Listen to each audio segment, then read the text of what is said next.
kami di sini pergi ke Siantar. Kami pergi ke Siantar itu mau sosialisasi, dan ini adalah tugas dari para Sudi. Mau jual-jual Pak? Ya.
Langsung hari ini gede banget muka aku guys.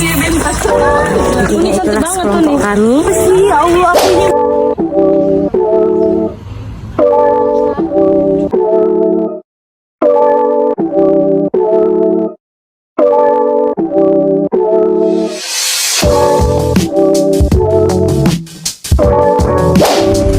kelompok Siantar 1 Jaya.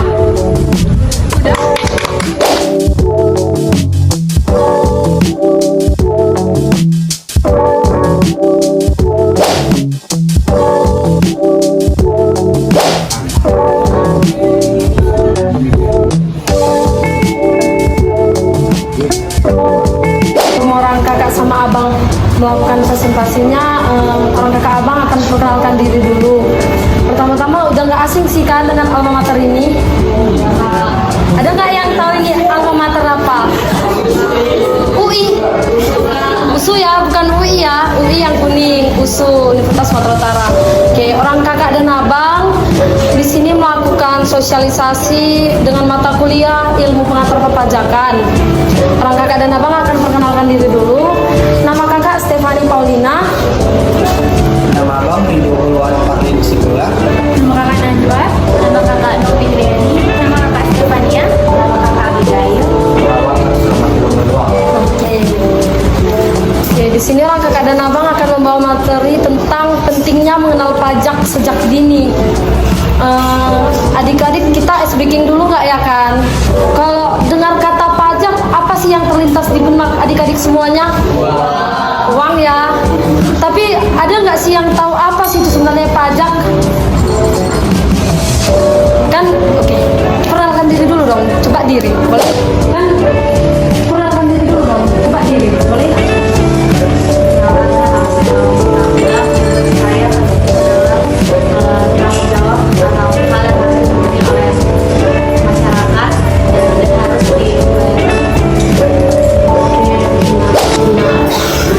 Adik-adik di sini semua udah bayar pajak belum?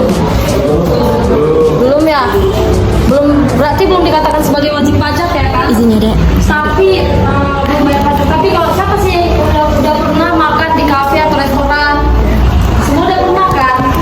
Kalau saya yang makan pernah nggak makan di KFC? Nah, ada nggak di situ kalau kalian beli ada dibuat pajaknya? Berarti kalian udah bayar pajak nggak? Sudah, tapi belum dikatakan sebagai wajib pajak. Di sini orang kakak dan abang akan lebih dalam membahas tentang pajak sejak dini.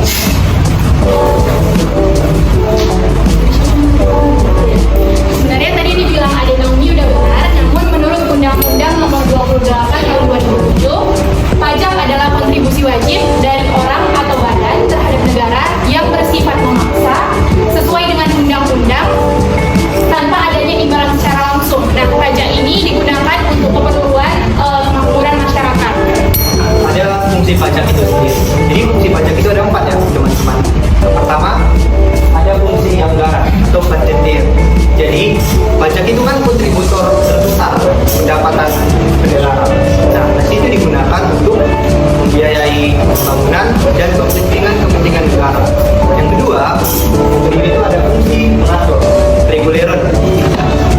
Pajak dijadikan alat bagi pemerintah untuk mengatur di bidang kultural, budaya, ekonomi moneter, politik, maupun sosial, teman-teman. Nah, contoh regulasi itu gimana sih contoh mengaturnya? Jadi kayak contoh mengaturnya itu pajak dikenakan tinggi untuk barang-barang mewah.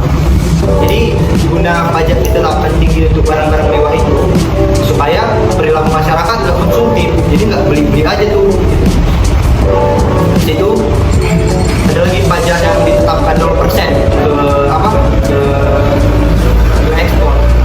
Itu gunanya supaya masyarakat kita lebih mampu mengekspor, jadi dipacu. Dan situ juga ada fungsi stabilitas. Nah, dengan pajak itu pemerintah jadi punya dana tuh untuk melaksanakan kebijakan untuk stabilitas harga. Nah, jadi dengan kebijakan tersebut harga-harga jadi lebih bisa dikontrol, inflasi jadi bisa dikendalikan, dan ekonomi berjalan dengan stabil. Yang keempat itu fungsi redistribusi pendapatan. Di fungsi keempat ini, pajak yang sudah dipungut sama negara tadi digunakan untuk membiayai kepentingan umum sama pembangunan. Nah, dari pembangunan itu akan tercipta kesempatan kerja yang baru. Dari terciptanya kesempatan kerja yang tadi, otomatis pendapatan masyarakat meningkat kan? Maka pendapatan negara juga meningkat. Demikian, teman-teman. Nah, manfaat pajak sendiri itu terbagi menjadi dua, yaitu manfaat pajak bagi negara dan manfaat pajak bagi masyarakat. Manfaat pajak bagi negara tersendiri itu dibagi lagi menjadi tiga, yaitu sebagai sumber pendidikan negara, membiayai pengeluaran negara, dan membantu kestabilan ekonomi negara. Dan manfaat pajak bagi masyarakat itu terbagi lagi menjadi empat. Yang pertama itu menambah atau memperbaiki infrastruktur dan fasilitas umum, menambah fasilitas pendidikan, menambah transportasi umum, dan menambah fasilitas kesehatan. Ini kita masuk ke sistem pemungutan pajak. Nah, sistem pemungutan pajak itu ada empat.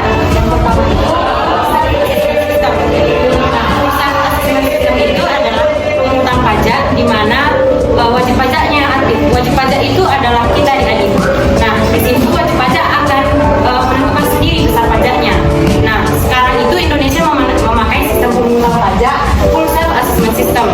Nah, tetapi di dalam full self assessment system ini meskipun kita sendiri itu harus berdasarkan dan berlandaskan undang-undang.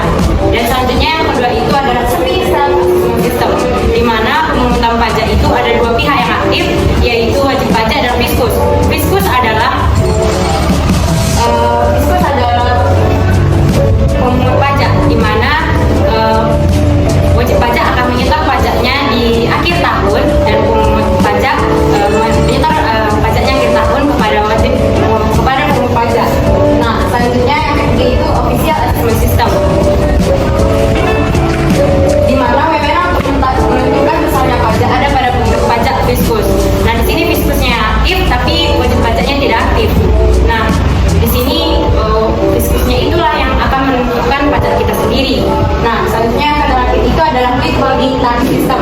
Di sini adalah wewenang untuk menentukan besarnya pajak diserahkan kepada pihak ketiga. Contohnya itu adalah bendahara gaji. Pemungutan pajak.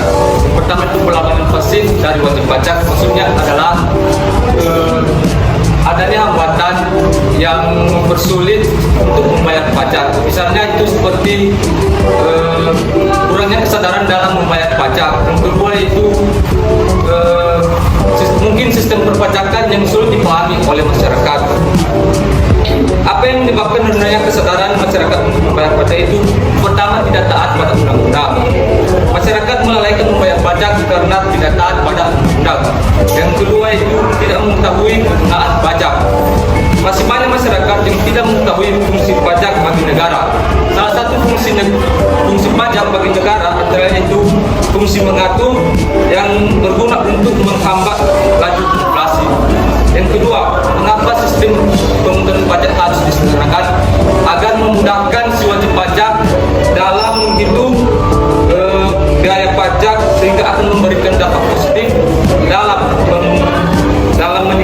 kesadaran untuk membayar pajak.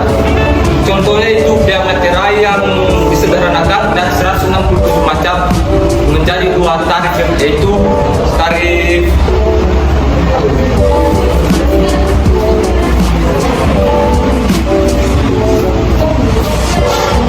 yang 10.000 dan tarif yang 3.000. Yang kedua itu tarif PPN atau pajak pertambahan nilai dari yang beragam disederhanakan menjadi 2 tarif yang berlaku di Indonesia, itu 0% dan yang 11%. Yang 11% ini dapat ditemukan ketika kita berbelanja di Indomaret. Di situ nanti ada struk yang diberikan kepada kita ketika kita sudah membeli misalnya kacang, di situ kan Indomaret. Terus nanti struk itu, dan struk itu sudah terdapat yang namanya pajak sebesar 11%.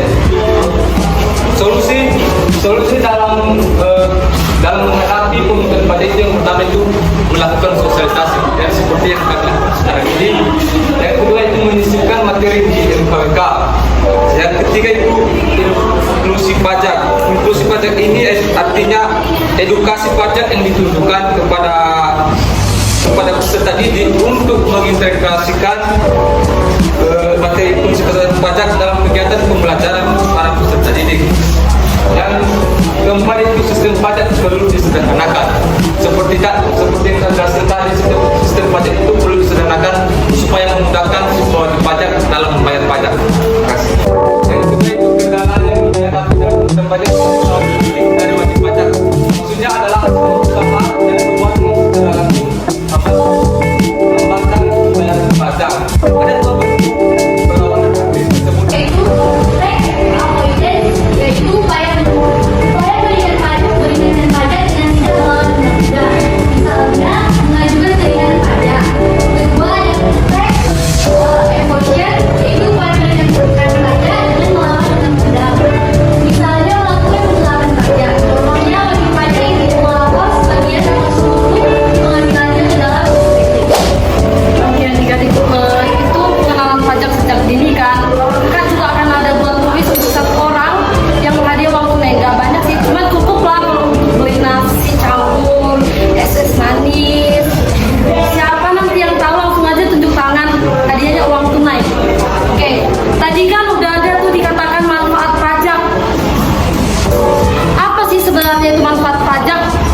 Oke, adik langsung diri, perkenalkan nama, jawab aja sekali adik. Saya kemudian Bimo dari sekolah ini. Saya akan menjawab pertanyaan saya. Saya memahami jadi yang sudah diilustrasikan oleh apa tadi sebetulnya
Jadi karena udah barang mentah dari kita, makanya pajak mobil listrik itu lebih rendah daripada mobil-mobil yang berbahan bakar minyak kan. Makanya kalau sekarang orang banyak tuh, apalagi di Medan, udah pakai mobil listrik aja. Selain harga yang murah memang, tapi yang namanya mobil listrik ini nih adik-adik harus tahu, sekali kena banjir kayak Medan itu nggak berguna lagi. Makanya ada plus minusnya. Walau pemerintah menjalankan, cuman karena kita penghasil nikel terbesar, kita memberikan barang mentah yang belum diolah ke negara, misalnya yang dapat menghasilkan baterai itu Jepang. Indonesia memberikan barang mentah ke sana, lalu mereka memberikannya ke sini dalam bentuk baterai yang sudah bisa dipakai.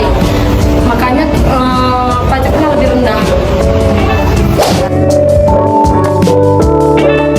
Saya amat tidak. Jadi pertama tadi itu ada untuk mengatur, kemudian itu untuk mengurangi miras, lalu pembangunan fasilitas, lalu untuk kepentingan negara, dan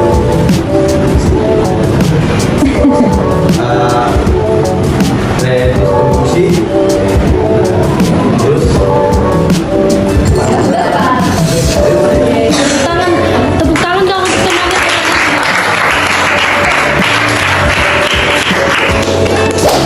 Gak ada lagi yang mau ditanyakan?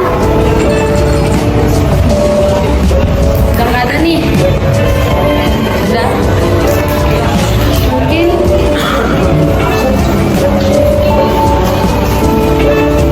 untuk adik-adik semua, orang kakak dan abang ucapan terima kasih banyak atas waktunya. Mohon maaf atas ada perkataan atau perlakuan yang kurang baik, dan semoga kita bisa bertemu kembali, dan yang bercita-cita pengen kuliah di USU atau universitas yang lainnya semoga masuk ya dengan jurusan yang diinginkan. Terima kasih dan selamat pagi. Ini lagi jam. Iya, dia lagi. Iya tadi. Oh iya iya.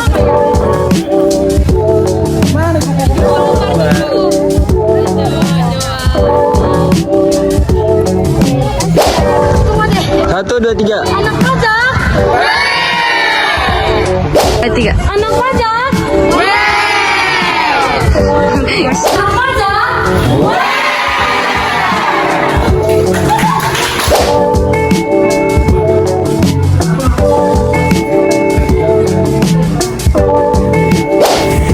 Jadi kami udah selesai sosialisasi. Ada uang. Ini bagus.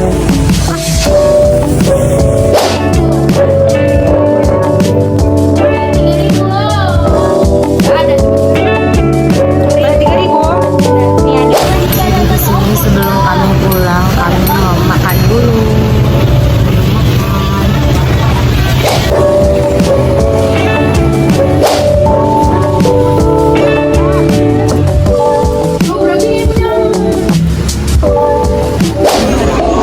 Sebelum kita kembali ke Medan, ada baiknya kita berdoa untuk agama dan keyakinan kita masing-masing. Berdoa dimulai.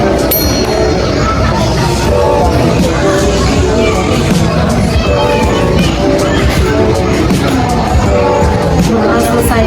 Terima kasih untuk kerjasama rekan-rekan Siantar 1 dan Siantar 1 Jaya.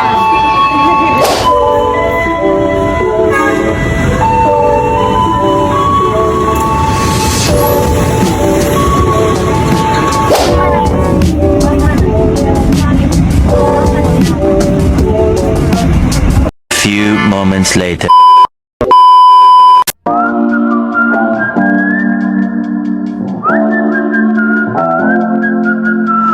I don't know what you've been told, but time is running out. No need to take it slow. I'm stepping to you toe to toe.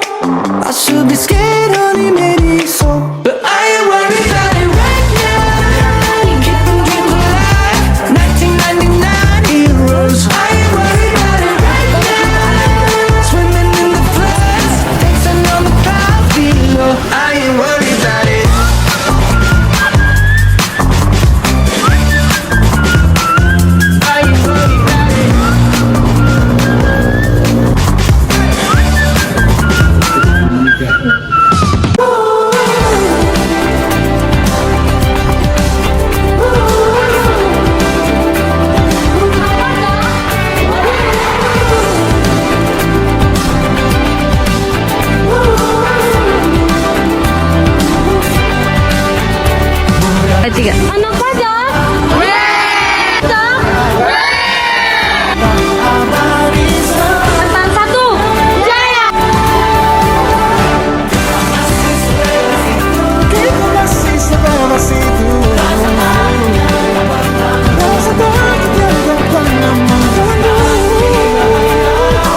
kisah kita abadi untuk selama-lamanya.